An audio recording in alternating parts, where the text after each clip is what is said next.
Welcome to Something to Wrestle With. Something to wrestle with. Bruce Prichard. Well, you know. That's not a rib. No, yeah, but me. There's no box of gimmicks. Rumor and innuendo. I don't deal in rumor and innuendo. And was he there? I was there. I don't give a shit. Welcome to Something to Wrestle With. Something to wrestle with. Something to wrestle with. Something to wrestle with. Dig it. Bruce Prichard. Hey, it's Conrad the Mortgage Guy, and you're listening to Something to Wrestle With. Bruce Prichard. Bruce, what's going on, man? How are you? That's me. You know what always freaks me out? How we were able to get Randy Savage to actually say, yeah, something to wrestle with, Bruce Prichard, huh? Sounds, I mean, it's him. Did you phone a friend? How did you make that happen? I mean, I know that you, as Brother Love, have connections to the afterlife. I mean, hell, you're friends with the Undertaker. So do you have to call collect, or how does that work? No, man, it's just a call out in general. It's a Mach, where you at? Yeah. What the fuck you want? Yeah. We're here. Okay, yeah. Thinking, yeah. But you got to admit, that one will take you out of it for a minute. As you listen to that. And I do it every time. I freak out. I think that's, actually Randy Savage. And for all I know, it may be. I didn't edit it.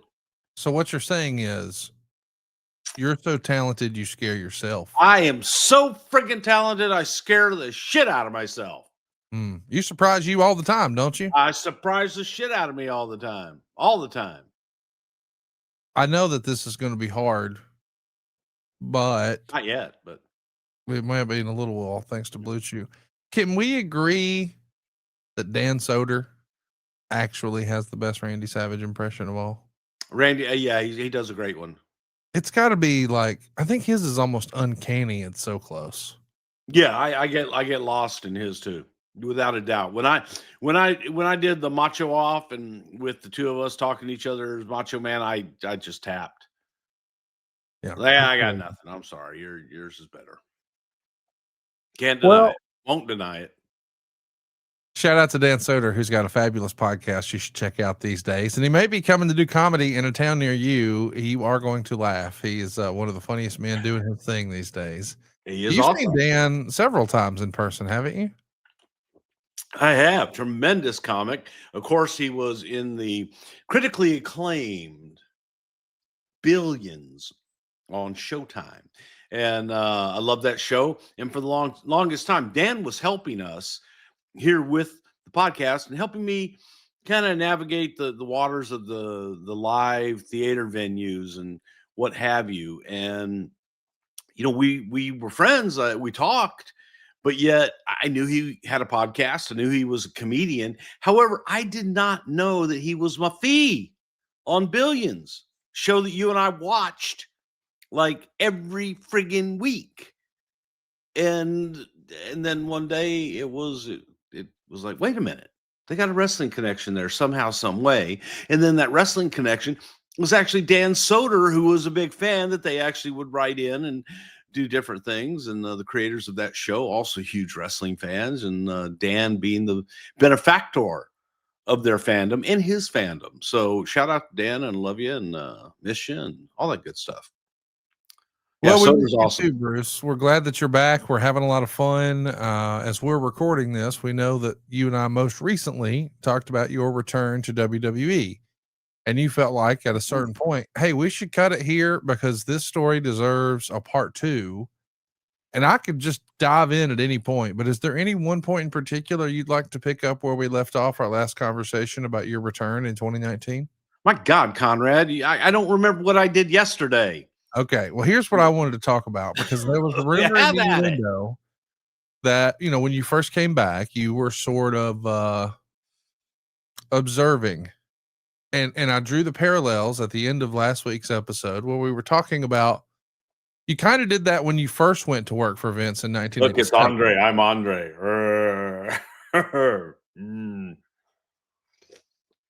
Normal size can, big hand. Ooh, I like Pepsi. Okay, I'm sorry. Today's episode brought to you by Coca-Cola. Bruce was totally kidding. Not really. But Chat- however, if you're listening, we will. Yeah, I'll drink. They make little Cokes too. My God. chat me up about going back in 2019. You're sort of figuring out how the business has changed and what's different from when you left, but you don't exactly have a specific role. I know it's sort of painted with a broad stroke of, hey, he's going to be Vince's right-hand man, whatever that means in the Observer. Did you have an official title when you first started, and what the hell did that mean you actually did day to day? Okay, well, my official title was senior vice president, and it ended there. The Dave Meltzer right hand man to Vince. No, that's just his making up things and perception and what have you. As we had talked about, you and I had talked about, was coming in and helping with the conventions and trying to take their fan interaction to another level and be able to exploit that and be able to bring experiences to the WWE fan that you'd kind of like done with StarCast and create new experiences for them so that they could capitalize on them. And now it's in the hands of fanatics and they do an excellent job with it as well. But it was something that we internally wanted to take over and grow. In addition to that, look, I wrote television, produced television for umpteen years, over 45 years, 50 years, whatever the hell it's been. Not 50 years, but 40 years at least. And the opportunity to come in and be able to help out where I could, well, look, that was definitely on Vince's plate. And if you were to ask anybody there, I think that they all saw, oh yeah, he's bringing Bruce back, and they're going to, have Bruce be instrumental in the television production and creative and what have you. I was game for all of it, but I didn't want to, at the time, be day to day in that creative process and in the everyday grind, if you will. I wanted to do other things, and you try those things, and COVID hit, and that completely changed our plan for the fan access and what have you. But look, there's an opportunity there, and while the world around us was shutting down, we were still going. We were still producing live television every week, and he needed someone that could take a negative and take the venues and the opportunities that we did have, make the most out of it. So it was an opportunity for me to help out there. And so I pretty much focused on television. We're going to talk about the pandemic shortly, but I want to talk about 2019 because I know it's made official that you're going back in February, but by July, is that right? Or is it May? At some point, Eric Bischoff gets the nod, and there's going to be an announcement made that, one fellow is going to run Raw and one fellow is going to run SmackDown. And that's going to be Paul Heyman and Eric Bischoff. These were two names who, if you think back to, I guess we'd call it the Attitude Era boom, the Monday Night War era, one fellow is running WCW, another is running ECW, and now they're both going to be running separate shows for WWE. And this is all going to sort of culminate with the upcoming debut of SmackDown on Fox. And there's a narrative out there, and I think it was reported by Dave Meltzer, that it was actually you who suggested Eric Bischoff for that position. How does Eric get involved in the mix here? Well, look, Eric was looking for something to do, and Eric asked me if there was anything for him to do here. And all I did was open the door for Vince and Eric to have discussions and for them to talk. In the midst of all of this, the the idea of being, going live on Monday and then live on Friday, that was going to shake up the very foundation of how we produce television, because we had been doing it Monday to Tuesday. So Monday night was Raw, Tuesday night was SmackDown. And in doing so, there needed to be less overlap and less all hands on deck. We needed separate teams, just by virtue of the way that television was going to change how it was written and how it was produced. So the folks at Fox wanted to have a point person. They wanted to have a point person on creative that they could talk to and that they could discuss ideas with, and that could help guide them as to what's coming, what they can look forward to as far as promotions and things of that nature. So that was the germ of it. But all I did was say, hey, Eric Bischoff's looking for something to do. Would you be willing to talk to him? The answer was yes. They talked. And that's, that was Vince's decision. But it was, did I have input in it? I had input by putting them together. Did I discuss with Vince how the tapings could work and how we could create two, completely separate teams? Yeah, we discussed it, but it was his call, and it was born out of the Fox folks really wanting to have someone specific. And then Chris McCumber on the NBC side, NBCU, he wanted the same thing. So there was an opportunity there to create. Look, the position was created out of air. It was okay. Okay, we have this person. What are they? They're not the executive producer. All right. And what are they? They are in charge of the creative team for the respective shows, and there'll be an executive director. So that's how the title came about. In reality, they were executive vice presidents and executive directors. So that was the germ of it. When you go back and you look at even in the beginning, we touched on in general which I'm going backwards now to when I first came back, because we touched on last time doing the Las Vegas Starcast and everything, and Vince allowing me to go and do that and what have you. But the agreement coming in was that I was to keep everything, and I was also adamant, man. I was ready to cancel everything, as you know. I was like, hey man, I'm not going to do all this stuff. And in discussing it with Vince, I was willing to, hey, look, I'll be all in here. We'll do this. And he says, no, you need to honor all your commitments. And I said, well, it's going to take me away from this at certain times, because I had an Australian tour that I had on the books. We had, I think we had one other live show, but we had the live show with JR after WrestleMania, the Monday Night Raw post WrestleMania, which we did. So there was Starcast, but I also had convention appearances. Funny story, at one of the convention appearances, it was like an 80s con or something like that.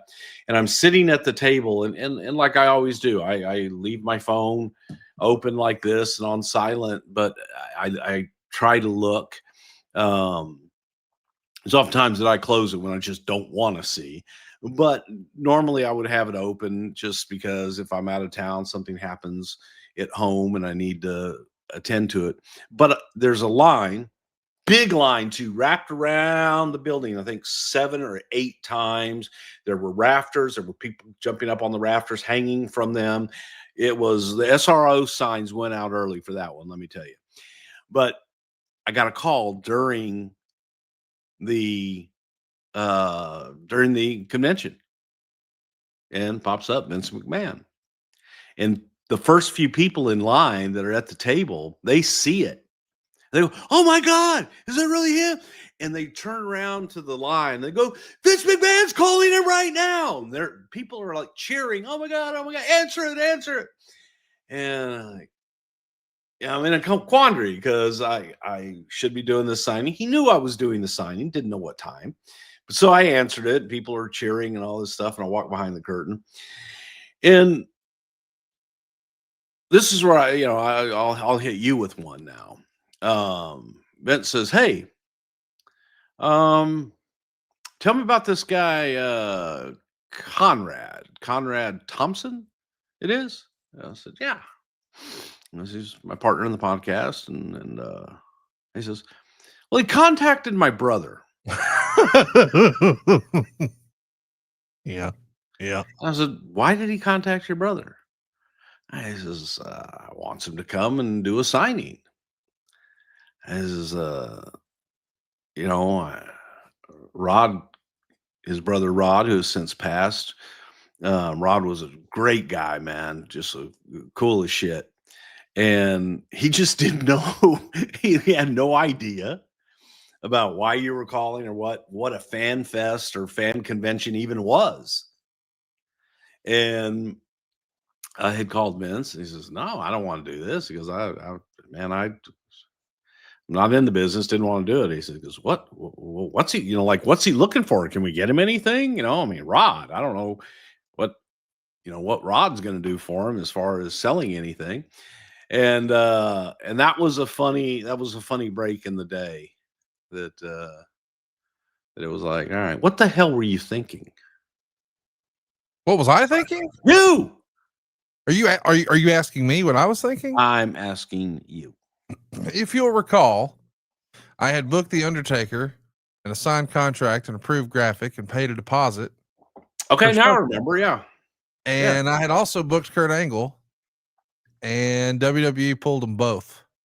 Yeah. And WWE, aka Mark Carano, suggested that he would get me a suitable replacement and asked me what my wish list was. Yeah. And I asked, and that was denied. And then I was offered nothing. So I thought, okay.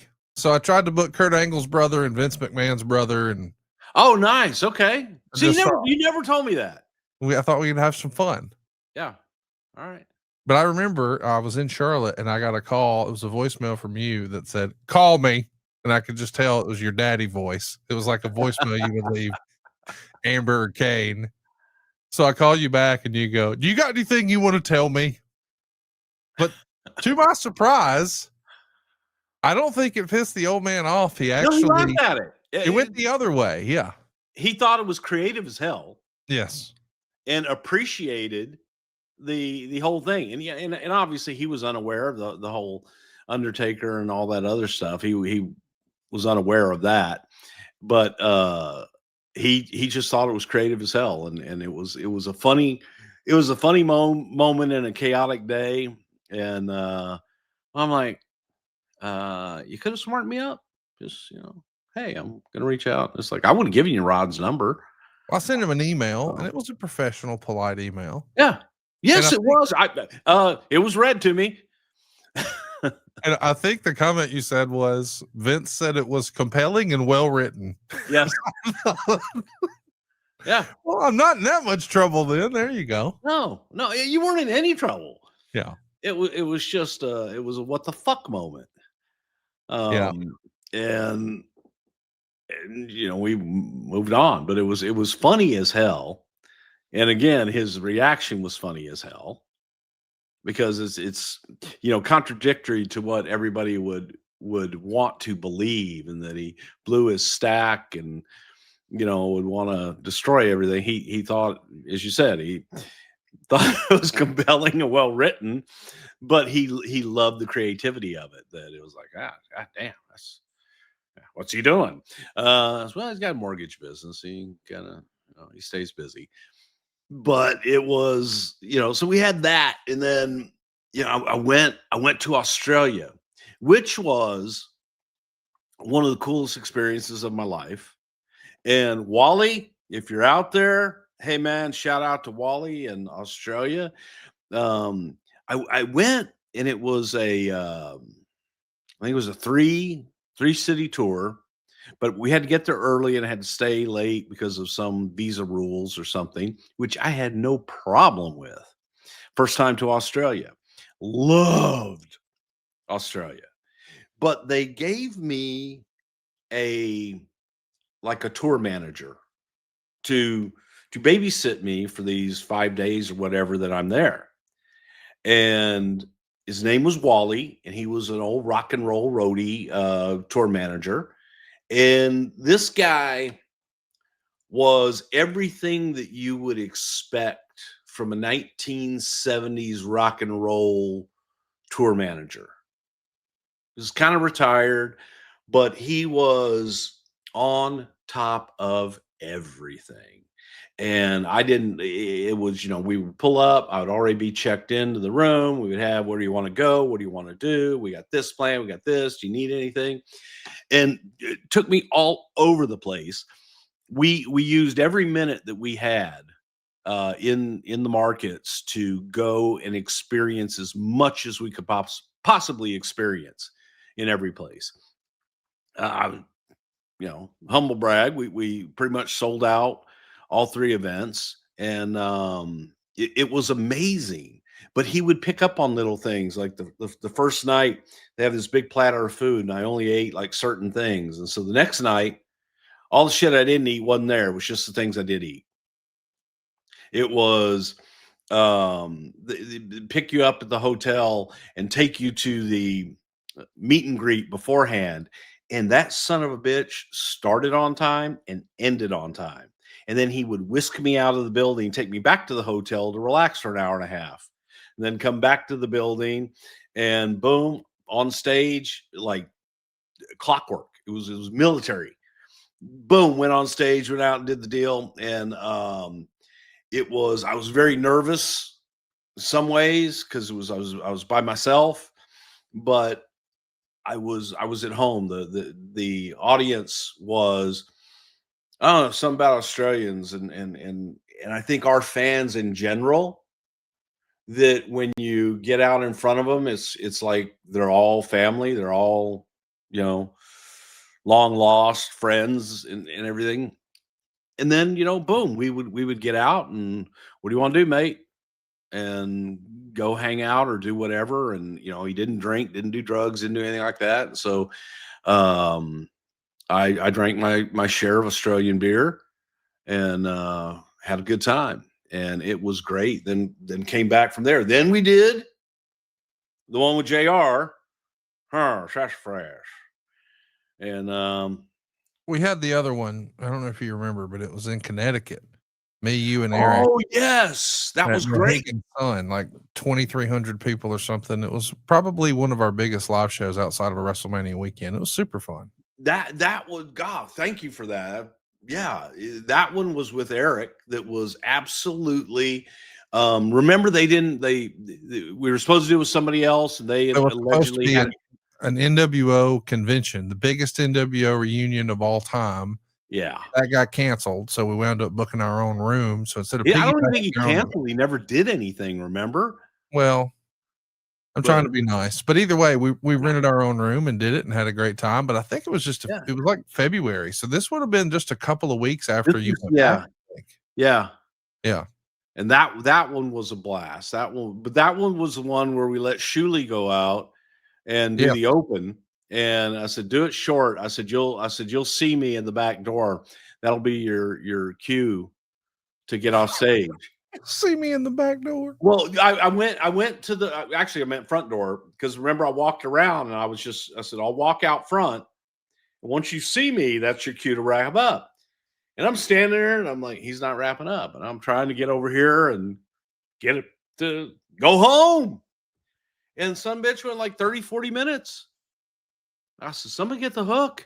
My God, that one was fun, because that was another one where we had no idea what we were going to do. And they were setting up seats, and just keep setting up seats.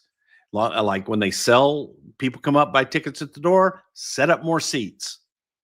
And that was incredible. That was a fun one. And then the JR one, and that was what it was.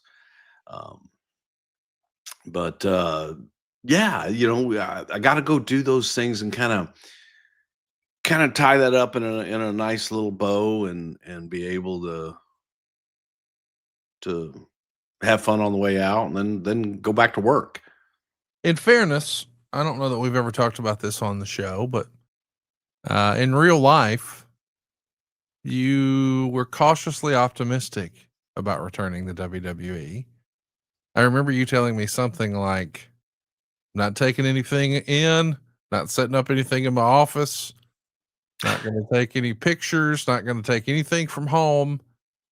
Just ready whenever they ask for the key card and the iPad. Here it is. Thank you very much. See you. Goodbye. But it was almost like at first, like whatever you brought to the office that day in your briefcase, it went home with you in the briefcase. Well, it's still that way, frankly. Why were you so trepidatious about returning to WWE? Did it just not feel like it was home yet? You weren't settled in. It didn't feel real. You thought you had moved on and you were open to trying it. What were you thinking? No, I wasn't trepidatious at all. It was actually, look, it was really just me and the whole not having anything in my office. Man, that goes back to after I got fired the first time. So when I had my office in Stanford the second time, that was actually a case of Pat and I both came back at the same time. We were not supposed to have offices in the office. Like we were under the assumption we weren't going into the office. We either worked at Vince's house or our house. Then one day he wants us in the office, gives us 2 offices, and we're in the office. And he walks in one day. Neither one of us had anything on the walls, nothing in there. I said, you got to put something on the walls, get some pictures, put some things up. And so we went to the folks in creative services and we got all these outtakes of pictures of photo shoots with Vince. And we had giant pictures of Vince blown up poster size. And our offices were mirrors of one another. So we had the same pictures, same places, everything in our office. And all of Vince, caught off guard or whatever. And he walks in one day and he saw mine first. And and then he walks next door and sees Pat's. And at first, I think he was haha about it. Then I think he was like a little pissed about it. But needless to say, the pictures were gone shortly thereafter. And he actually got us some nice stuff. I have some of that. I have like Kamala's coffin and things like that.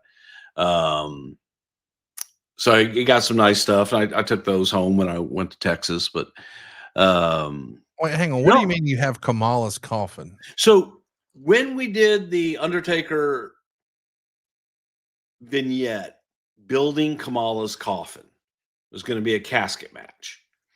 And so we shot these vignettes of building the actual coffin. And there were blueprints for it. And the blueprints are cool as shit because he actually has like Kamala drawn into the coffin, like arms crossed and eyes closed. It's just a really cool blueprint. And then across the top is Kamala's coffin. And yeah, that was one of my favorite keepsakes, and got that one downstairs in the basement somewhere.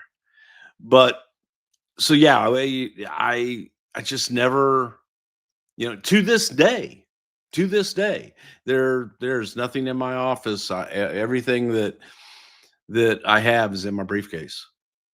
That's just, it's just me. It's just me. It's just the way it is. I mean, my office is decorated now, but it's decorated with things from the office. A bunch of brother love bullshit's what's up there, I bet. Nice brother love bullshit. but also in the they have some stuff, the stuff that Bockwinkel had that he ended up with, put it that way. I'll be nice. Wait, See, wait, I'm wait. being nice. How you What like does that, that huh? mean? Bockwinkel ended up with. What does that mean? Yeah, well, he ended up with him. And so when they went in and Wait. got What into does the that mean? warehouse, huh? What are you talking about? What did he end up with? What do you mean? He ended up with a lot of the files and things from Paul's office, the Oh, the the ticket oh, office. okay. And I got so you. in that was the Jeff Winningham photos. So you had gotten me some prints from Jeff Winningham from Wahoo's widow, Yep. and so I always loved those. So I have those here. But when I saw that they had like all of Jeff Winningham's pictures, my idea was to completely decorate everything around in black and whites. And so that's the majority of it in my office, in my actual office. There's a wall of brother love. He loves you, even you. Even me, Doesn't mean he likes you, but he does love me. I appreciate but that. yes, he does love you. So you find yourself settling into an office, and to be clear, this is the old office. What was the old address? Something 41 Main Street. 1241. Well, what do you mean something 41? 1241. Why? How am I supposed to remember an Well, address? I mean, how are you not? It's just it's simple. Rolls off the tongue. What's my address here Something at the 41. office? Huh? I'm asking you what's my work address right now here at the office. I can tell you. Don't you Google it, you motherfucker, you. No, I can tell you. I'm not No, yeah. I'm not Googling it. No, because you just asked me by text a few days ago. I can't read No, it. don't say it on the air. Come on now. Don't say it. Don't do that. Let me Well, ask you. it's something 01. Huntsville, Alabama. How's that? Yeah, there you That's go. about the extent that I can read. So you're in the old office. I know this is silly, but where is your office when you go back relative to, because some of us have seen like tours of Titan Tower. Were you on the same floor as Vince? Are you a floor No. below? How does that work? Tell us where you are in the office, who you're seated by, all that. The creative team, I think we were on the second floor. What was on the first floor? Reception and No. God, man, it's okay. So yeah, you walk in, there's reception, and then first floor or second floor, I guess, was the gym, some other stuff. Third floor was God, you know what? That's terrifying. I don't remember. Wow. But the first floor was the gym. And then we were on the second floor. Third floor was finance and maybe marketing and stuff. And then the top floor was the executive offices. But I was on the second floor, and I was on the creative was over on one side, and I was on the whole other side of the office, closer to creative services than creative writing. I had the view of the No-Tell Motel. So right next to the office is this hotel, or not a hotel, a motel that was raided like every other day. And raided. Oh yeah, it was a drug den and just prostitutes on the just roaming out in the parking There was lot. a hotel running whores next door to Titan Tower. So I'm glad y'all got out of there. Yeah, on one This is in side, Stanford, like, right? So like on one side, you got Long Island Sound, Right. beautiful view, And see that from the rooftop, right? And then you got this nice neighborhood on the other side, but like right off of 95 was this motel, and it used to have an Indian restaurant on the second floor there. The Indian restaurant was really, really good, actually. That's a bad combination. Indian food. No kidding. But it's like the Indian restaurant finally had to move to a better location because people they had no dinner crowd because people didn't want to go there with this motel. And so that was my view. My view was of the motel in I-95. I would rather had a view of the beverage barn on the other side. So tell us who else has offices around you. Like Ed Koski would have been on that floor.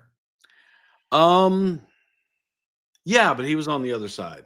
They were all on the other side. So is it all creative on the second? Like is Triple H on that floor or Paul No, Levesque? Is he he's on up. that floor? Or is He's he up on the on the floor? fourth floor. Okay. So who else is on that same floor with you? And are there like, because I think I remember seeing in some of the vignettes, or maybe when you guys did Money in the Bank there's like a conference room, right? Well, we had our writers' room. We had a couple writers' rooms and things like that. I'm sure there was What's in a writer's room? Talk me through that. big table, bunch of monitors, big Is there, TVs. Yeah, is there just a dry table. erase board and all that? Probably, yeah.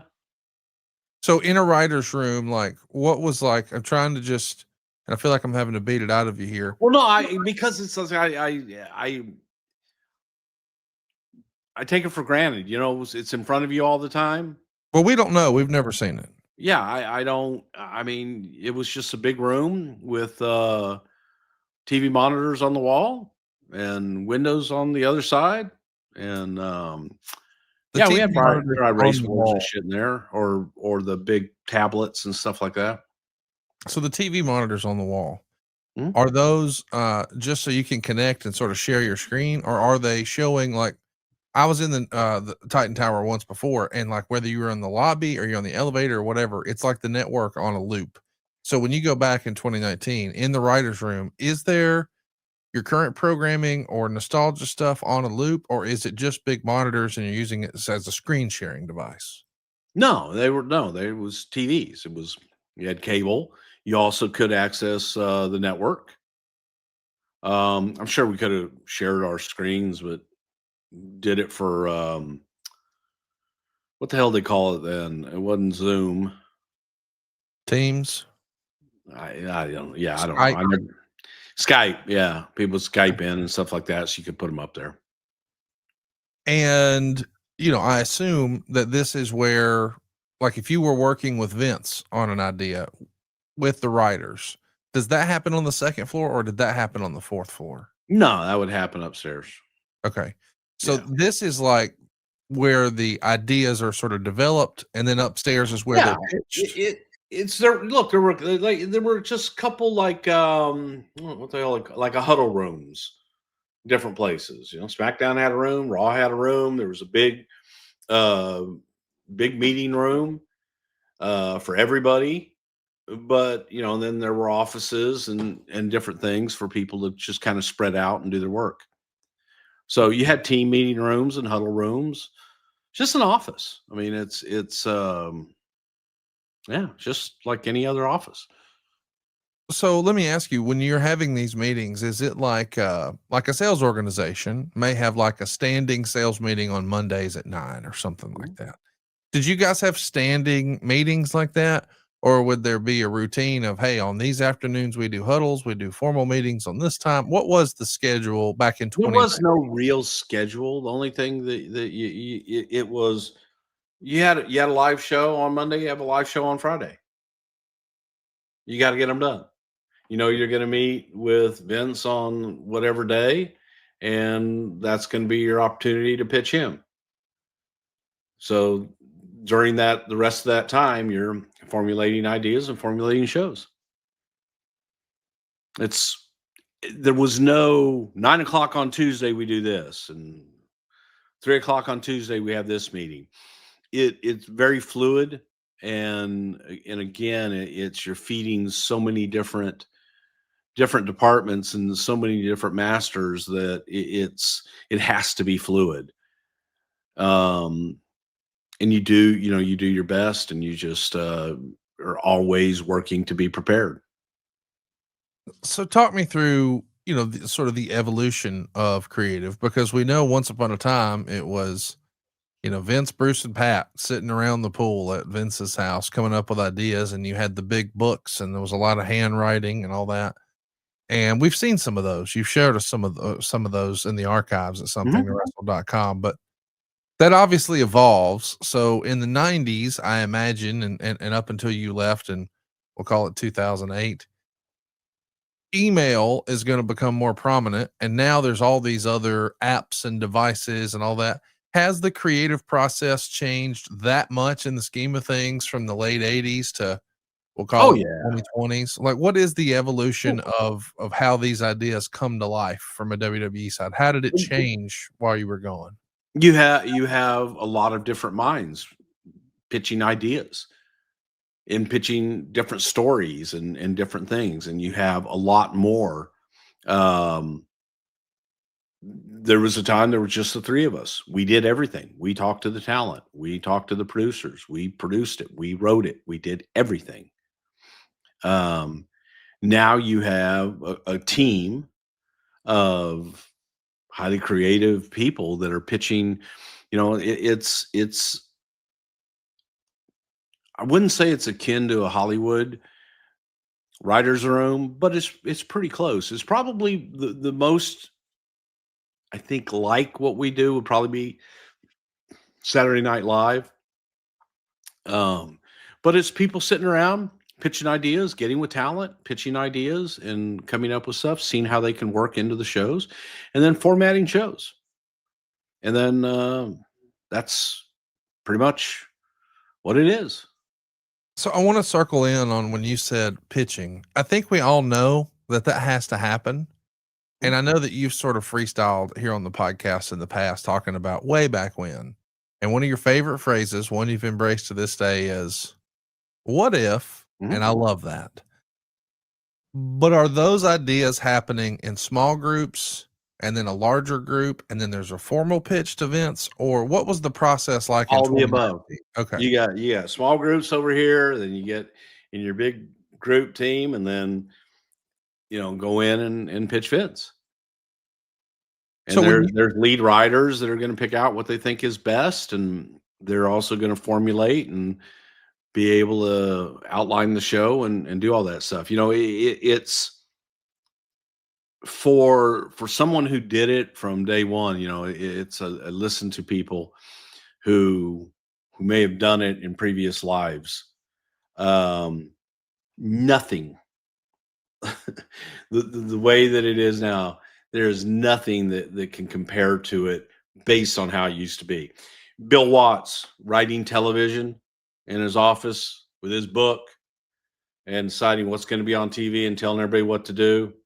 One guy writing down the ideas, and then he's going to tell you at TV, and you're just going to do it.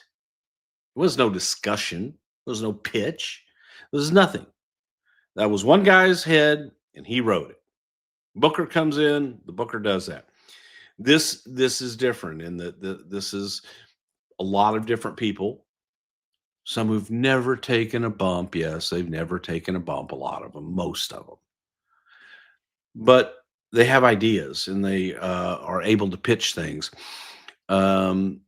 It's just not one head. When you only have the one head, then everything is going to be the same, and everything is going to be, from that one head. You need different ideas from different places, with different backgrounds, with different viewpoints, and different ways to do it. To have someone that doesn't understand the business that can pitch something, and why not? And then you've got to try to figure out, well, you know what? Why not? Why couldn't we do that? So it's just the philosophy really that's changed, and the process is still, you got to take your ideas and you got to format those ideas into a television show, and you've got to figure out a way to fill, whatever it was, 3 hours Raw and then 2 hours for SmackDown. So it's very simple yet very complex. When you first go back in February, how long is it before you're in some of those creative meetings? Is that happening in February, or does it come a little later? No. Right off the bat. So when you're first going back in 2019, you said there's meetings, and I've been in a bunch of meetings, never a wrestling creative meeting, so I don't know. But usually in a meeting, there's someone sort of organizing the meeting, and I'm not saying he's necessarily the guy in charge, but he is tasked with running the meeting. Who was running the meeting when you first go back in 2019? Again, when you're meeting with Vince, you have a lead writer there, and the lead writer will generally drive the meeting in the pitches, but you have other people there that are pitching. So it's not okay. This person does that. This person does that. If you have an idea, pitch it. And it's you to this day, I don't even know. I get a notice on my phone and my calendar fills up. I have an assistant who likes to play Tetris with my calendar. Well, there's an open space meeting. So it's just like anything else. You go in and you get it done. It's very difficult to explain if you haven't experienced, if you've never been involved in the creative process of that and what all needs to happen. And to some of us, it's second nature and very difficult to tell you, oh, well, no, you do this. It's not A, B, C, D, E, F, G. One of the things we've heard through the years as fans is that a lot of talent had like a favorite producer that they would work with. Were the producers ever involved on these creative discussions, or does that come later? Everybody is. You Okay. know, look, wherever you can get a good idea, you're going to go try and get a good idea from them. So those things, that's no different than, day one. Everything. It's you go get ideas from wherever you can, and producers and talent and people like working with people, they work with them. So it's yeah, man, everybody's involved. It's a community, which I think is a good thing. So I guess what I was getting at was, if we knew that there were certain producers that worked with certain talent, were there certain writers where, hey, we know this guy really likes working with that producer? They're assigned, yeah. There are writers that are assigned to their stories and things that they communicate with. Yes. So when you're doing one of these calls, I guess there's maybe the first creative group, maybe a small group, and then we go to a larger group, and that's when these people would be Skyping in and phoning in, guys like Road Dogg or Michael Hayes or whatever. Yeah, Michael Hayes. No, Michael. Just by that point, Michael wasn't involved in it. But no, it's again, it's and for me, I think the hardest thing for me anymore is to start with, boom, blank piece of paper. I don't have that bandwidth anymore. I don't have that patience, I guess is a good word. So I am much better served coming in. It's like, okay, pitch me. I will try and make it better. I can tell you whether that's good or not good or whatever. And so I have not been in that day to day. That again, that's where it's a group. It's not okay. Well, that guy only works with male Moskers, and no, everybody works with male Moskers. No, yeah, but it is a group, and well, you're saying everybody's giving ideas. I don't mean to interrupt, but you're saying everybody works with everybody, but you a minute ago said there was a Raw team and a SmackDown team. So there is some sort of designation. There is. And you have a writer who you can talk to about your ideas.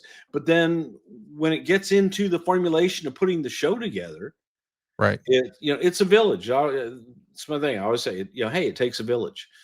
And it is literally a village to get these shows on the air. And then you go through, the production folks, and the production folks do an incredible job with packages and getting everything together. And you've got so many different things to incorporate. And when people, talk about the shows and everything, oh, they should have done this, they should have done that, should have done this. Everyone that says that has never, ever written a show under the parameters of having to deal with networks, having to deal with network executives, standards and practices, commercial time, contracts, and all of the other things that are involved in the show. So it's not just, well, you just write a show and that's what they put on. It's not that way anymore. And it has grown into the corporation being so big. We serve ad sales, we serve creative services, we serve production, we serve talent, we serve many masters, and then you're serving the networks and their bosses and their standards and practices and their legal teams and all of their stuff. So it's not as easy as, why'd they do that? Why'd they take a break there? Well, sometimes you have to. And so it's everybody. I expect everybody on the team to be able to write a show and produce a show. They have to have all those skills. So to just designate, well, this person only does that. That's not how it works. They've got to be able to do it all. And they may come in, as an assistant or whatever. I think the best writers all come in as assistants, learn, and then start to throw ideas out there, but they get to see how the process works. And there's not one element that we don't touch. So it's not as cut and dry as, all right, you only do FHA mortgages, you only do VHA, you have to do it all.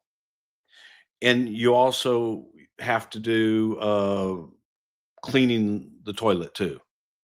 So it's just that diverse. It's all right, we want to do this. Well, we need this element for a show. I need a car for a show, but I need this kind of car. And well, that sounds, just get a car. All right, what's the budget? They have to know everything about it. So there's not a cut and dry, clear definition. It's okay. You're on the team. You're part of the creative team. That means that if I need you to go and sweep up a room, you go and sweep up a room. If I need you to go and work with Roman Reigns and let him know what he's doing tonight, you need to be able to go and communicate with Roman Reigns, tell him what he's doing tonight. So that's why it's when you can't just say, well, who did this? It's not that simple anymore. When there were only 3 people doing it, That was wasn't easy. simple. Yeah. It was that simple. The company has grown. This is a $1 billion company, publicly traded company. So all those masters are served. Oh yeah. And then there's the stockholders. And you have to know all of that. You have to understand all of it and be able to do it. There are folks that, hey man, I'll only do this. Well, then you're only going to go that far. The folks that go far are the ones that can adapt, and those that can do everything. So it's and it varies, man. It varies. Well, who's got the best handle on this story? Okay, then man, sell it. Sell it to me. Tell me how you do it. Tell me what's going to make this work. And if there's somebody that doesn't, is there somebody that can come in and pick it up?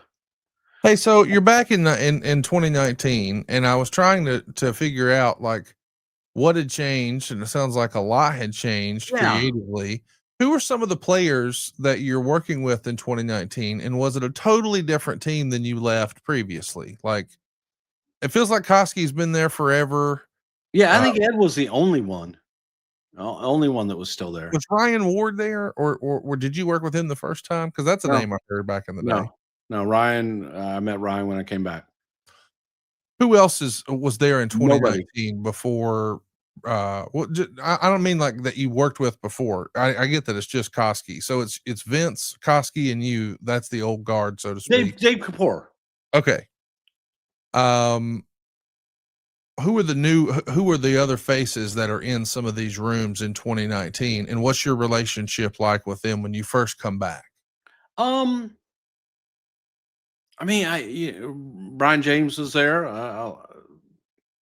Like Brian, I had a good relationship with him. The rest of them, it was just, an opportunity to get to know. And if you were to look, the turnover's high. I couldn't even tell you everybody that was there. I tell you who's left: John Beckstrom and Ryan Ward and Ed. But beyond that, and I'm probably leaving somebody out, and they'll get mad at me. So that's why I'm not even going to try to remember. But it was a lot of people, but it was a diverse group, and you have men, women, young, old, and it tried to mirror as much as you can, the audience.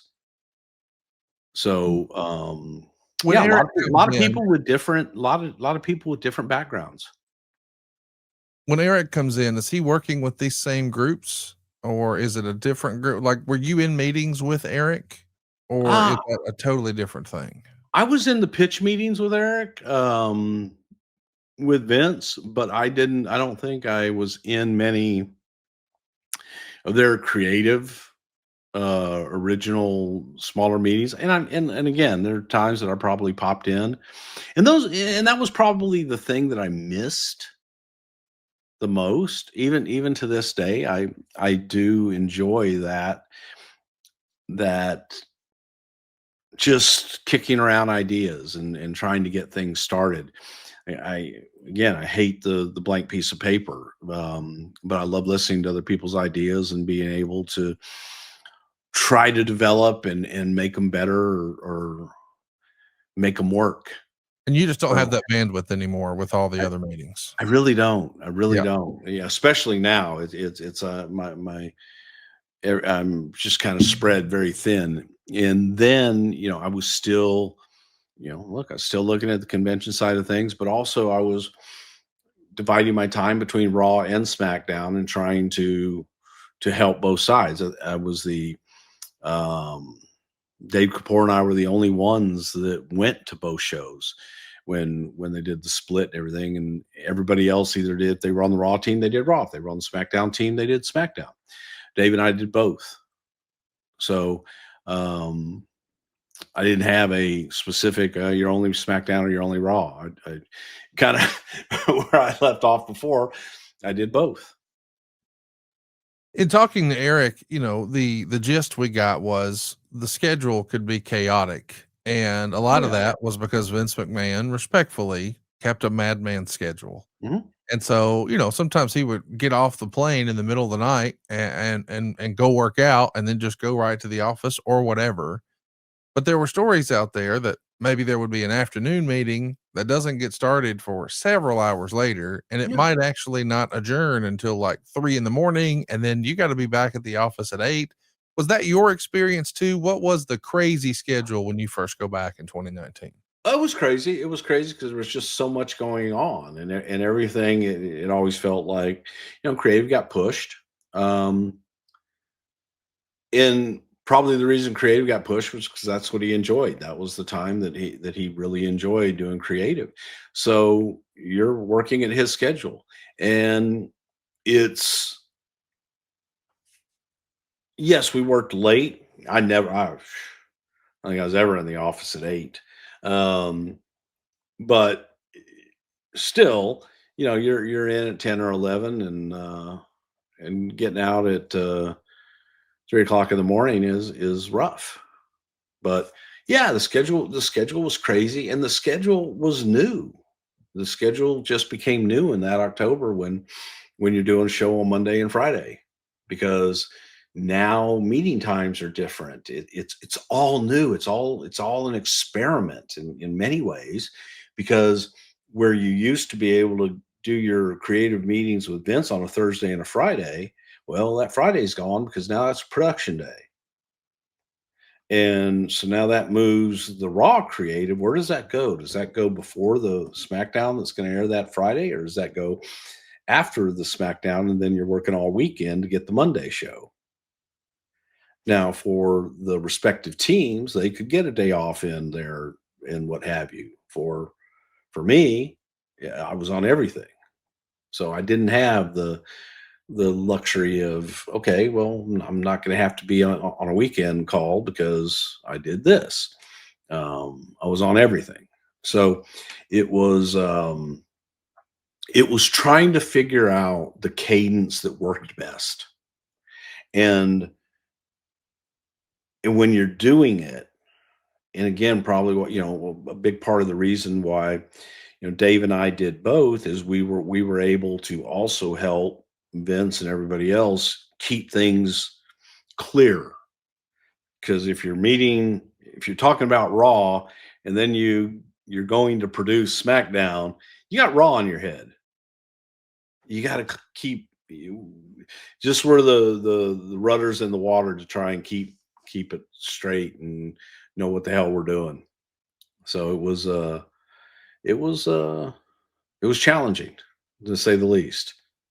The crazy schedule that, we've heard about in this 2019 era, did that exist when you left in '08? Were you still No, doing meetings that started so late and going so late, or was that something new no, that had changed about no. Vince?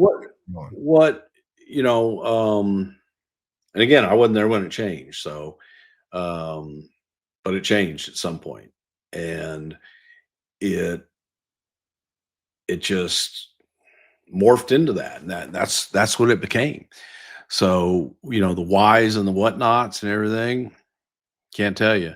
I inherited it. So it was one of those things that changed over the years. And again, I think especially later with the shows, um, on different days, complete polar opposites, the Monday and Friday, that changed the whole dynamic, because you're not doing it back to back. You're not producing it back to back. So that changes the dynamic of how you're going to lay it out and how you're going to pitch it. And you got to keep all that shit straight in your head, and you got to keep it straight in Vince's head. And that's a difficult thing to do sometimes, because not only is he worried about the shows, he's worried about everything else in the company. So you just got to just steer the ship a little bit and get everybody on the same path. What else changed about working with Vince from when you left in '08 to coming back? The late night meetings, that's new. What else was Yeah. new or different with Vince? Um, I think more than anything, I think access in general. I think that his schedule was just such that the enormity of the company and just the enormity of everything that they were doing, the network, it just was, the company had grown so much in those 10 years. NXT, everything, there were so many new elements and so many different balls to juggle that, how he ever kept any of it straight is baffling. But there was just so much, and there was no sign ever of reducing it in any way, shape, or form. Everything was about growth. Everything was about global expansion and growth. So, with that in mind, when you know you got there, it was, you took every moment you could to work and to get everything that you could out of him, and lay everything out. So it was, um yeah, it was just challenging. It was just more than anything, what changed? The size of the company. Everything in it grew so much, by 10 times at least, that what you used to be able to do and get done in a week or in a meeting now took a month and several meetings.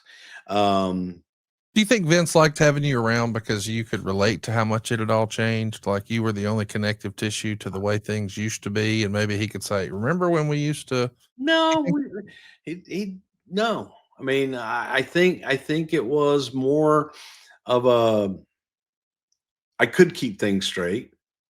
Um, the more I have on my plate now, the more I understand how difficult it was for him. But it was, I think there was a comfort there, in knowing that we need to get this done. Boom, got it. He really didn't have to think about it after that. You could take it off his plate and just handle it. If I said I got it, I got it, and it was, I think familiarity and just that kind of comfort zone a little bit for him.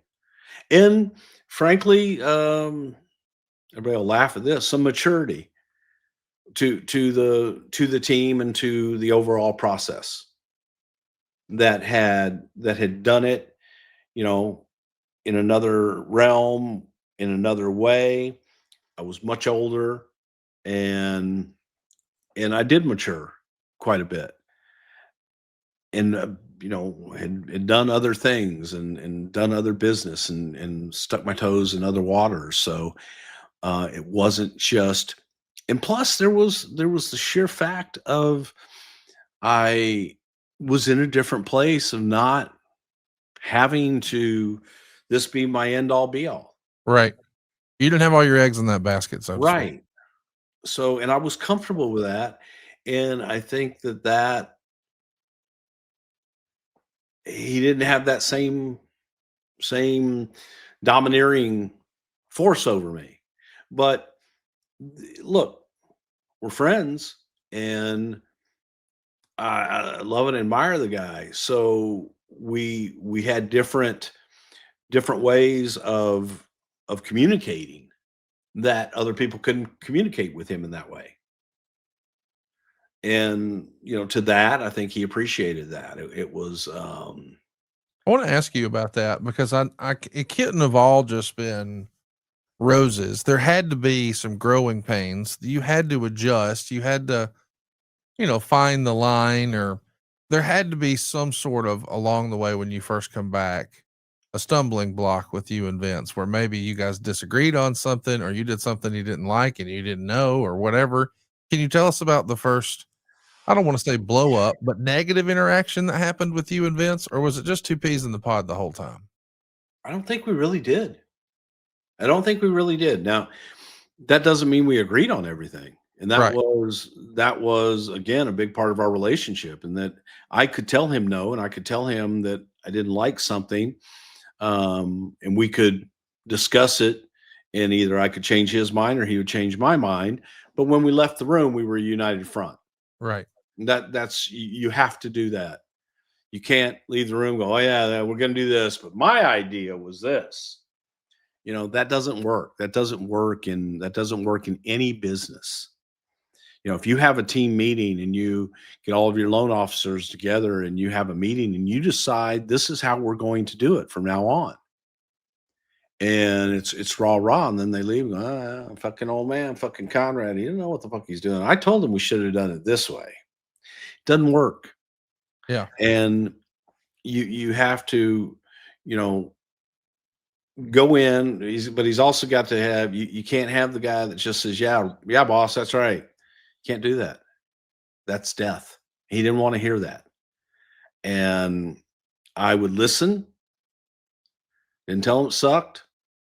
But if I didn't agree with it, I would say, okay, cool. Why are we doing it that way? And then what if we did it this way? Because it could work. And I said, do you mind if I take a stab at this to see if there's another way to do this, or what have you? But again, I think my presentation got better over the years, and you change and you grow, or you die. And I had changed a lot. He had changed a lot, but at the same time, we both had the love of what we do, and we shared that. And that was so there. I don't think we had a blow up at all, ever. This is at all. I don't think I've had a blow up. And again, I think that comes with maturity and how I handle things. But, was it, you say all right? And it wasn't all peaches and cream all the time, but it wasn't, right. It was business. It was business, man. You do what you have to do, and you move on. and people get the character on television mixed up with the human being, and that was it's just Well, you have to different. get frustrated at live TV, right? I mean, when you guys are producing TV and you've got you're there day of. I don't mean like Mhm. you're in a war room somewhere, but shit's happening live and something didn't go exactly according to plan. Somebody's going to raise their voice, and you guys Yeah, were but that then was it's next. yeah, that's right. Yeah, yeah, you man. Let me tell you something. Live television is war. All right. When you go live and until you are clear, it's war. And there are only, there were only a couple people that were making those decisions. And only a couple people that could, frankly. So I've never been afraid of making a decision and would make those decisions, those hard decisions. And I lived with it at the end of the day, for good, bad, or indifferent. But yeah, you blow up in the middle of a show all the time. You get pissed in the moment. But if you stay pissed, you're wasting your time, man. Life's too short. You can't be pissed off over some. The other thing that I try to let people know, and it's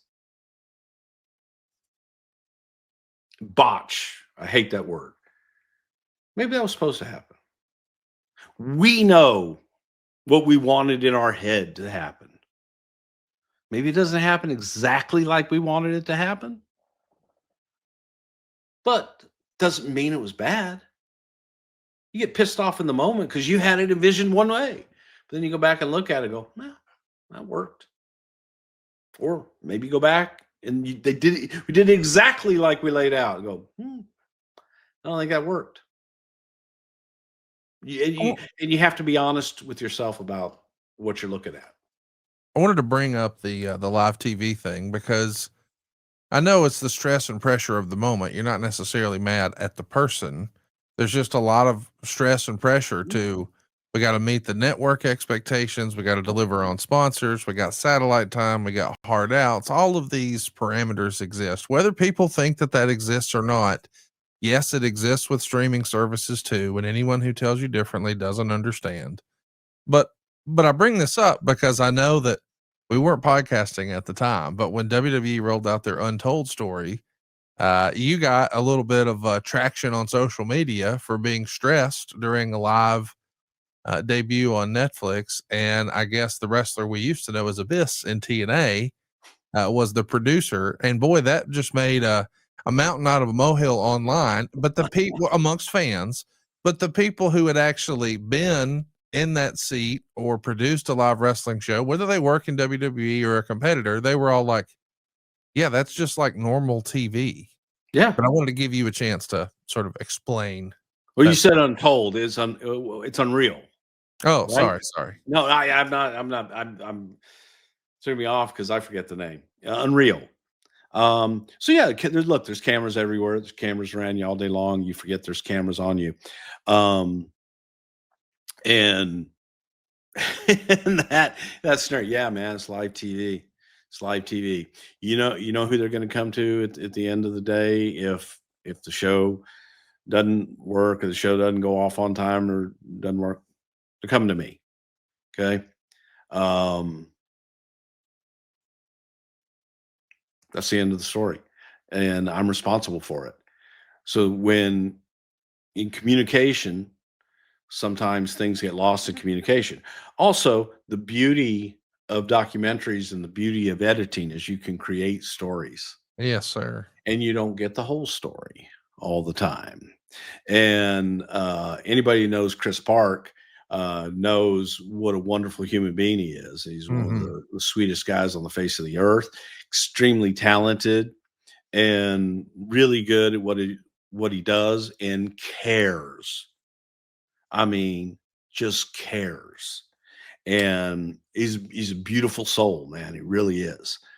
And Chris takes everything to heart. If you are in a situation, man, and you're at a point, you're asking a question, you're not getting an answer, or I'm not getting the answer that I need. If I ask you what time it is, I don't want to get the history of watchmaking.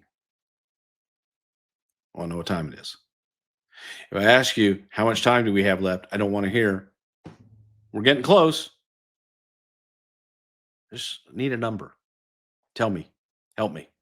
And that happens literally every week on every single show. And it was good TV. And I found it. I still haven't seen the whole. I watched the entire series, but it was one of those I had it on while I was in here working. So I haven't sat down and just watched it. I did watch that particular scene and thought it was hilarious, thought it was great. But you know, Chris is Chris, and Chris is awesome. So anybody that takes that for being a bully or anything else, you've never worked in live television and you've never worked in real life. And if everything has to be sugar coated for you, I feel really, really sorry for you. Because life's tough. And in order to make it sometimes, man, you got to be able to take it or get out. If you can't take it in the kitchen, get the hell out of the kitchen. And Chris can take it. And he does his job, and he does a damn good job at it. The thing that was hilarious to me, Bruce, watching was the persons you were upset with in that situation would not include Chris Park.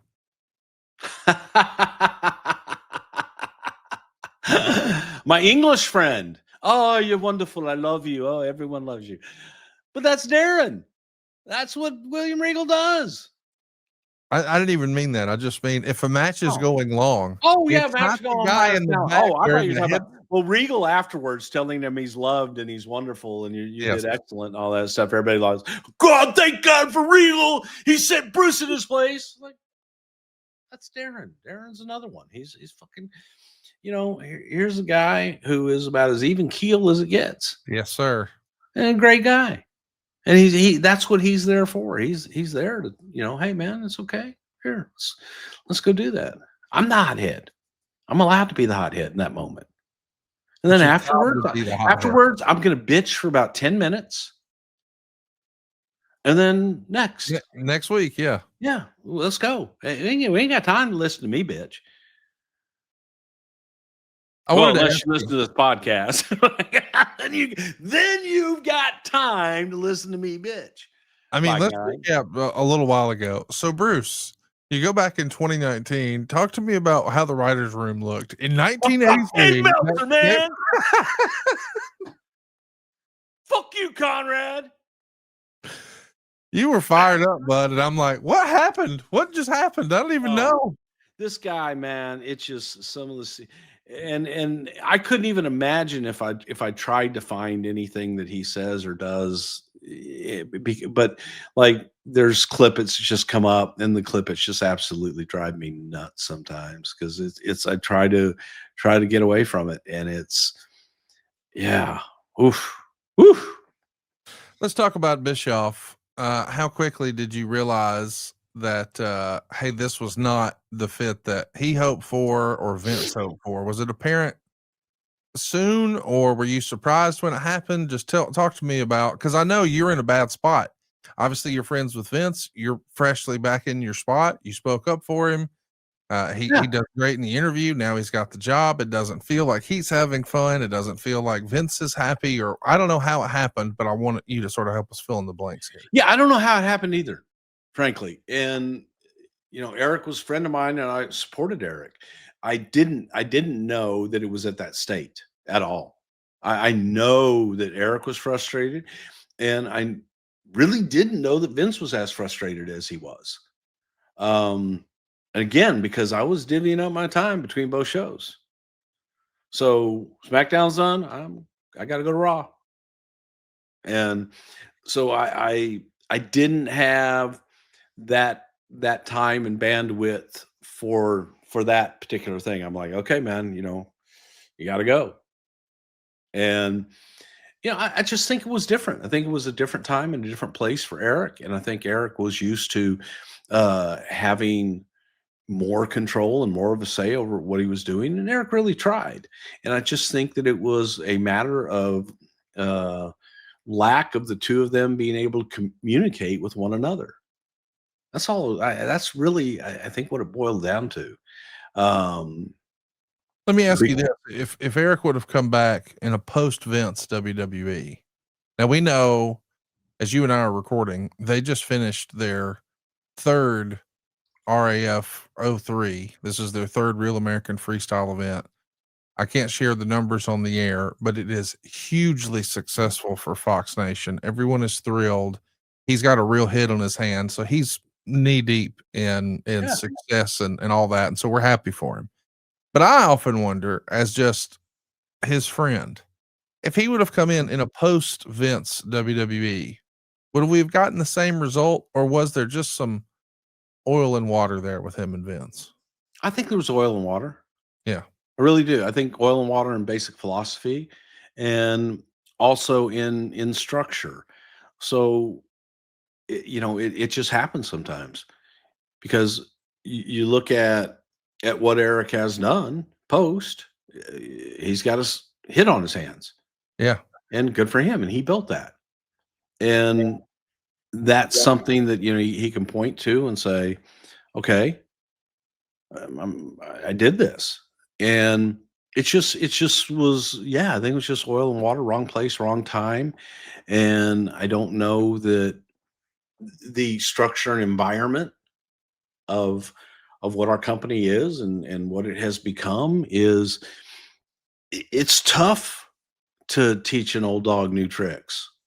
Trust me, I know. Very, very difficult for me to learn new tricks.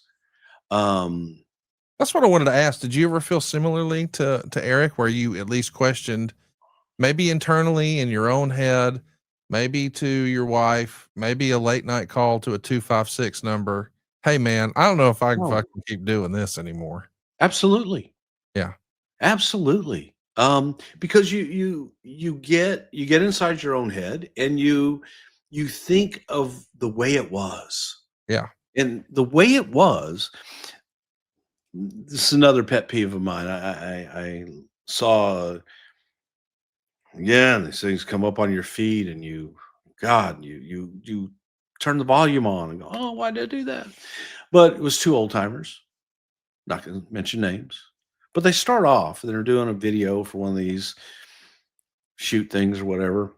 And they started off with, what's wrong with the business today? I'm going to tell you what's wrong with the business today. They went through all these things.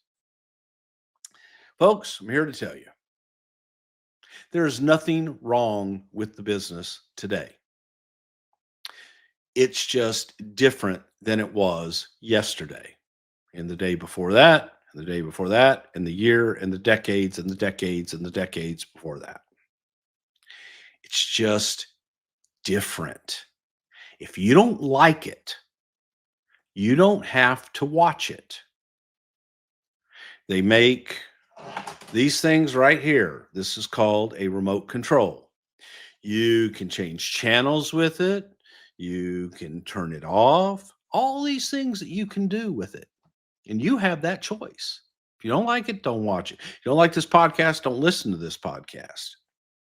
See my face pop up? Don't watch it.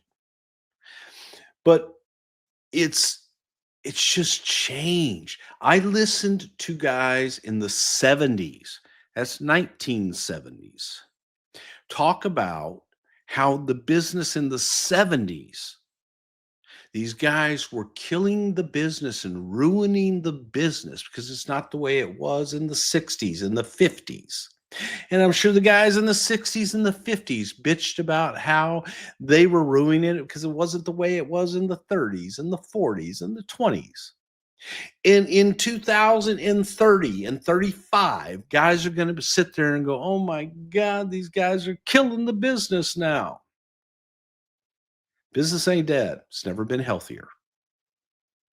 And the simple fact, you have to grow and you have to change, or you will die. Now, if you stay secluded in your house or your basement or whatever, and you just watch what you want to watch, more power to you. Congratulations, man. You've got it licked. Great. then do that and enjoy it. But accept, and that goes for every product that is out there today. We are different than everybody else. They are different than us and everybody else. Everybody else has their own way of doing things. It's not right. It's not wrong. It's just different. It's not good. It's not bad. It's different. You make the choice. Well, I like that. I don't like this. Or I like some of that. I like some of this. Then enjoy both and just enjoy it. But there's nothing wrong with it. There's nothing wrong with it. It's just different. And, sometimes I drink Pepsi. Sometimes I drink Coke. Sometimes I drink A&W root beer. I like them all. But I don't hate Coke because I like Pepsi. I don't. It's just they're different. Sometimes I want a different taste. Sometimes, where's my thing? I get the sugar-free cherry Kool-Aid and put it in my water, just to be different. That's all it is, man. And you've got to accept that, and don't. It's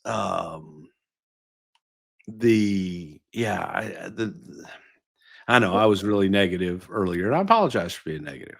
No, listen, But I it, liked it, it. I liked it. We get to hear what you're really thinking, and that's what we yeah. want. But I hate to be negative on things, and I try to look at it like that. I try to look at it as, hey man, it's just different. It's just different. You got to grow. You got to grow. I look at my kids that are 26 years old. Oh, God, I wish they were still 5. The thing that I But they think it's grow. awesome about, and I don't want to keep talking about Dave Meltzer. He's not our topic today, but We ought to do a topic on him and dirt sheets. And oh God, please no. Yes, yeah, let's do it. I'm just saying, like, when people get caught up on what's 5 stars and what's not, it's his opinion. This guy thought it was a 5-star match. You may define 5 stars differently. Like, it's also subjective. If I've learned nothing else from Double J, I've learned that creative is subjective, and every bit of it. I've told you this story before, but Kansas, once upon a time, my daughter was a big fan of WWE and wrestling in general. And when Naomi had the LED strips around the women's title on SmackDown, when she came through the curtain, I remember thinking to myself, I didn't say it out loud, internal talk, this is the dumbest fucking thing I've ever seen. I hate that. I can't believe they're bastardizing the belt like that. This is stupid. And Kansas was so excited, she jumped off the couch and said, "Oh my God, Dad, that's the coolest belt I've ever seen. Can you believe that? Look at that thing." And it clicked for me, like, you know what? I bet way back in 1988, when Ted DiBiase came out with a diamond encrusted $sign belt, my dad said, "Would you look at this hokey shit?" But he didn't say that out loud. He internalized it, and he allowed his son to be like, "Dad, look, he's got $1 million belt. That's the coolest thing."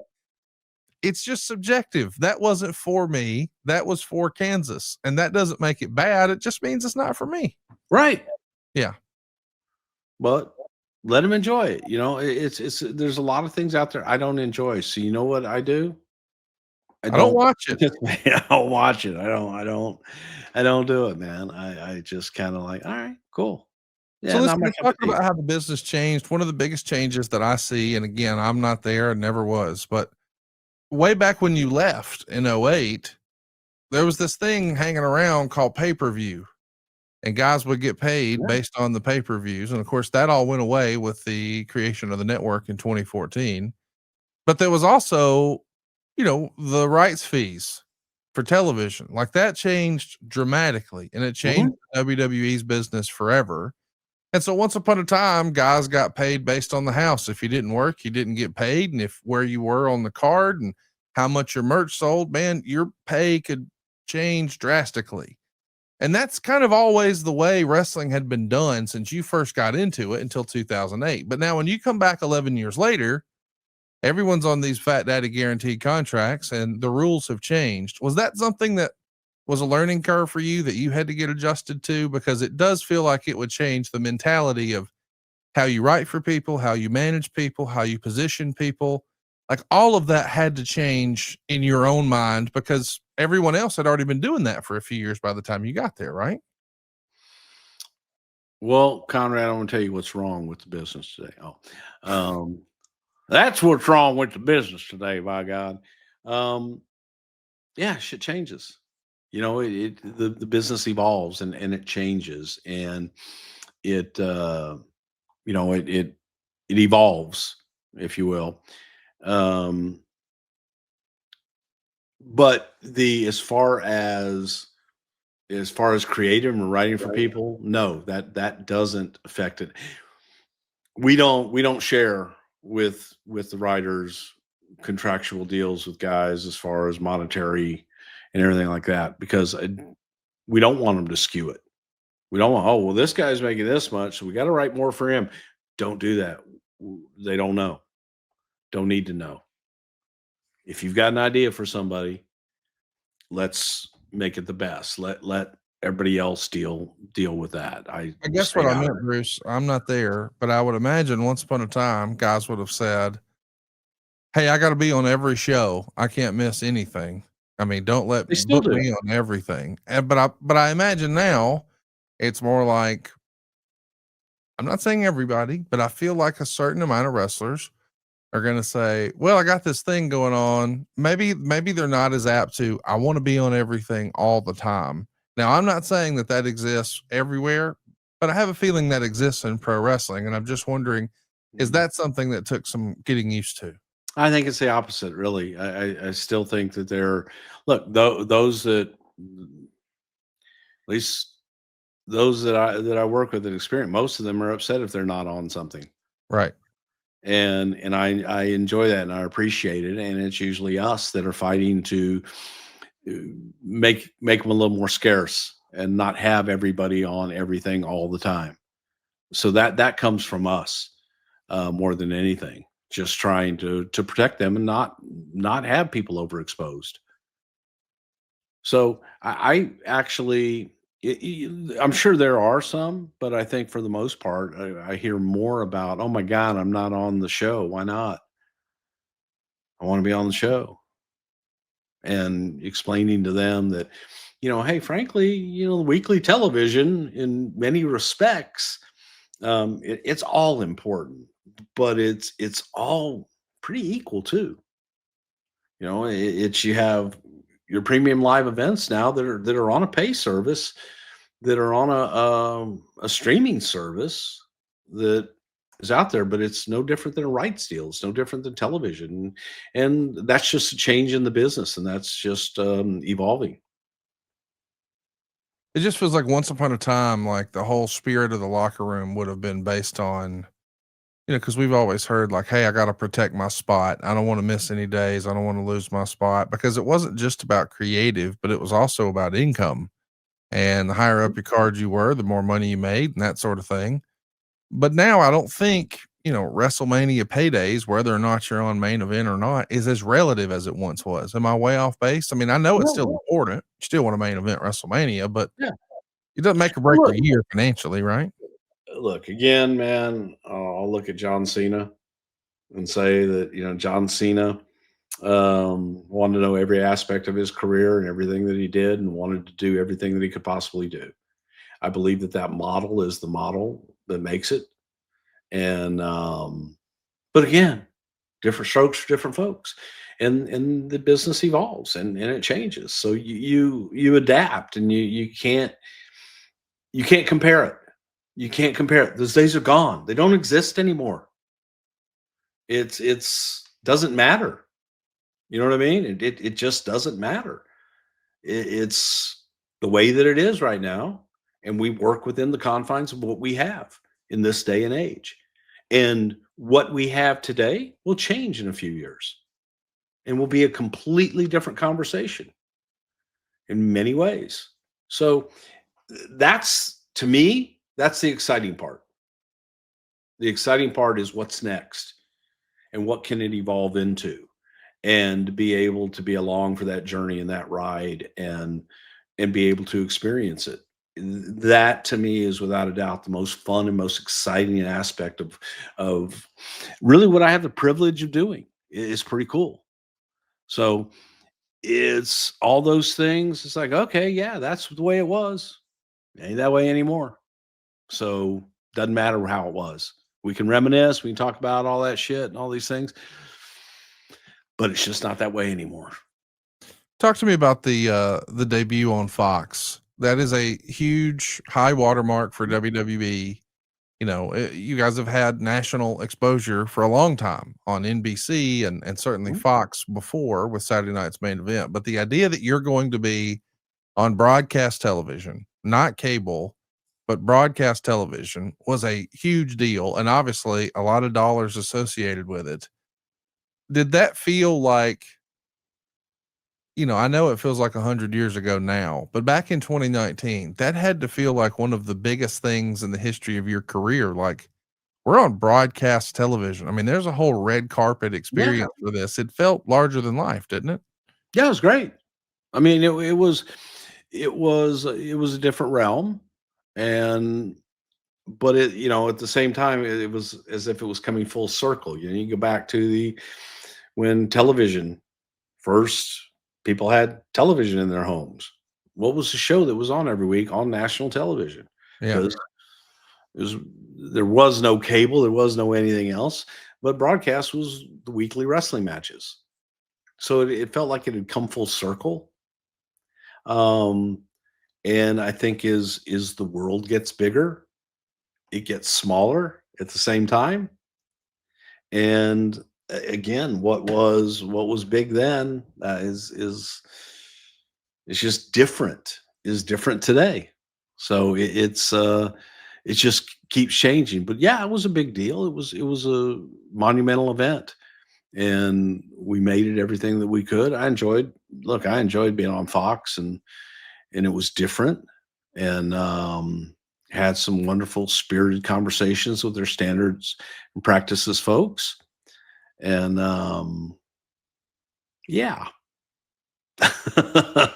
But you know, that is what it is, and we try to police ourselves and move on. But you know, it's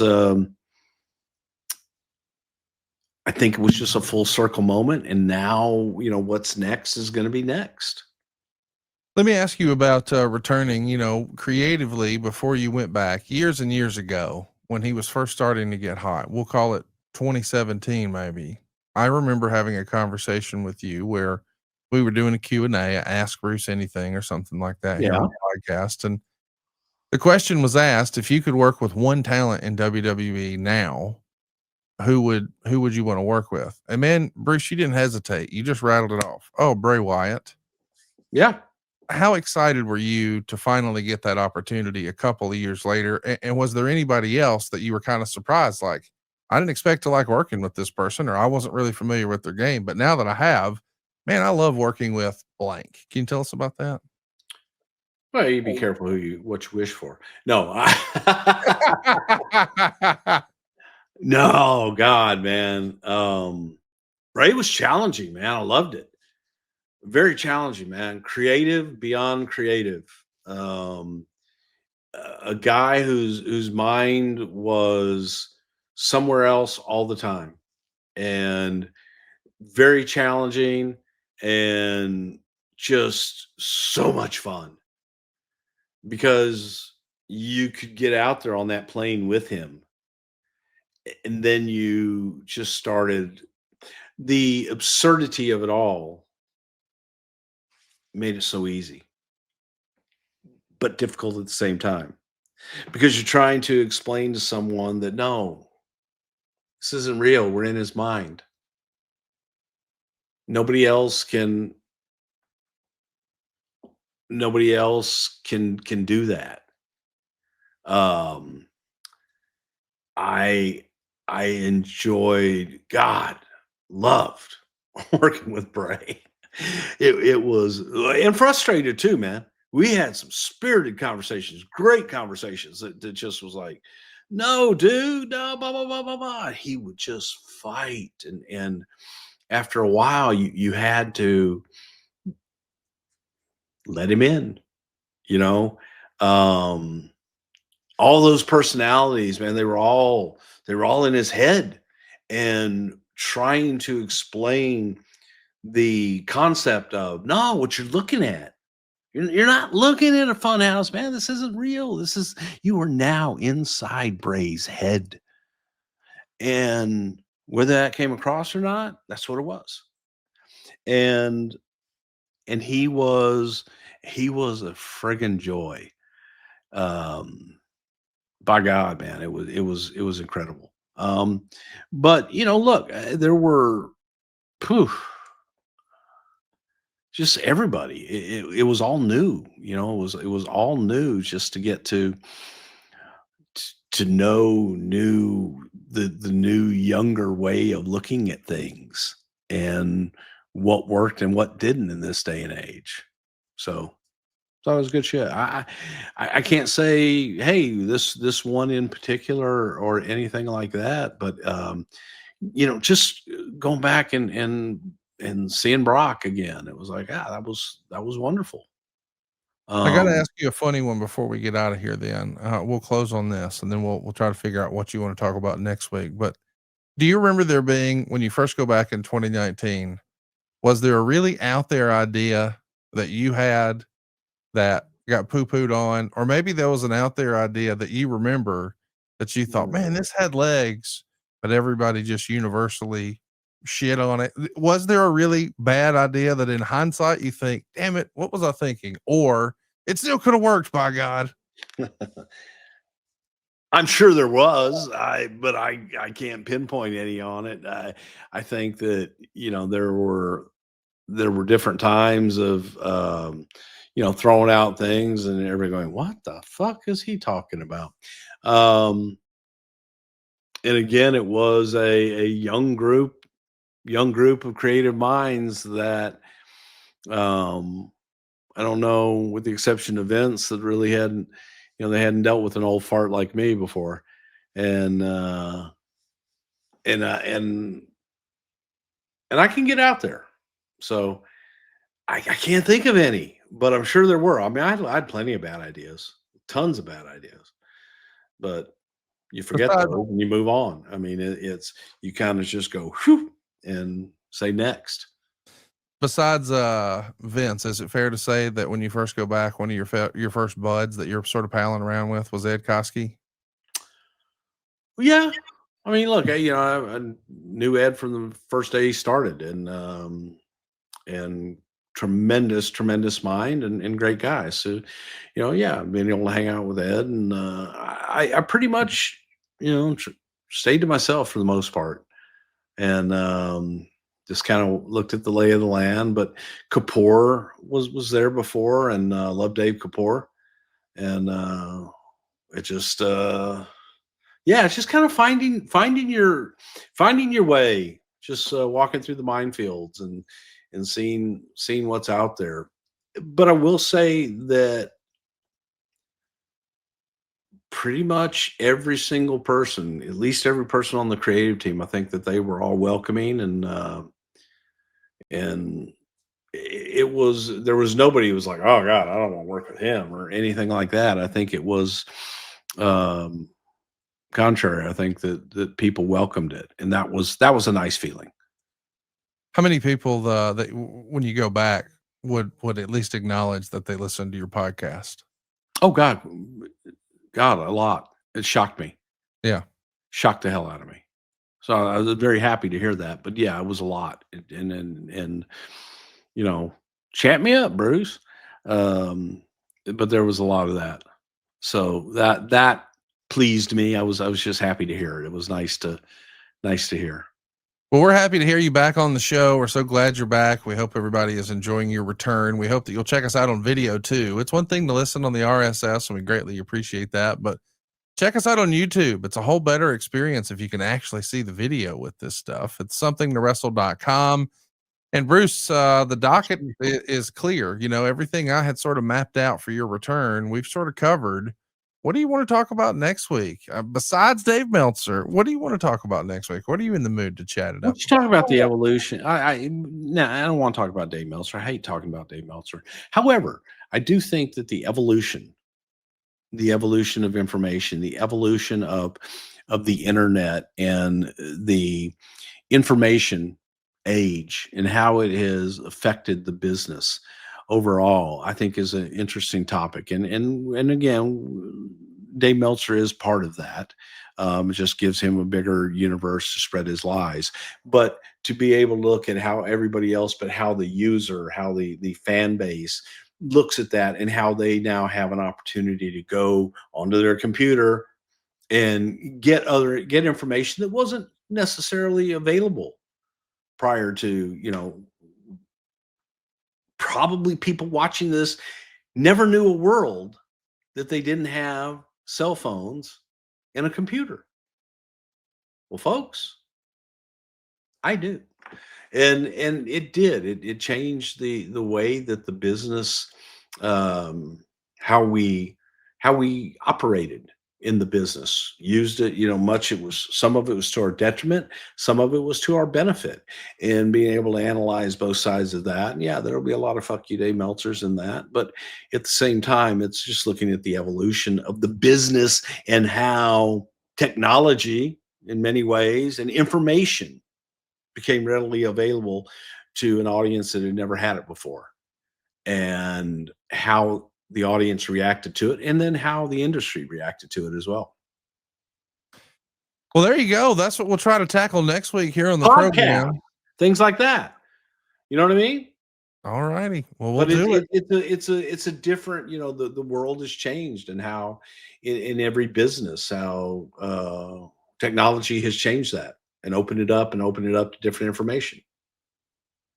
We're going to do that next week here on the program. In the meantime, we're also going to be posting over on social media, soliciting your questions. If you haven't already, be sure to follow us on Twitter. It's at Prichard Show. That's where you can find the program, and we're going to be looking for your questions there. And right here on YouTube, here at somethingtowrestle.com. Is it here? Comment right here. Just hit the button below. Right. That's the subscribe button, the like button. Leave us a comment. And Bruce, this was fun, man. I never know what to expect when we sit down and chop it up, but I appreciate all the time today, and I'm ready to do it next week. Sounds good. I'll be ready too. How's that? My God, let's do it. I just shock the fuck out of you, don't I? Every time you turn around. Every time every time I see your name on my phone, I'm worried. Oh, what happened? But what happened is Bruce is back, by God. Tell a friend, and we'll see you next week right here on Something to Wrestle With. Bruce Prichard. Rock on.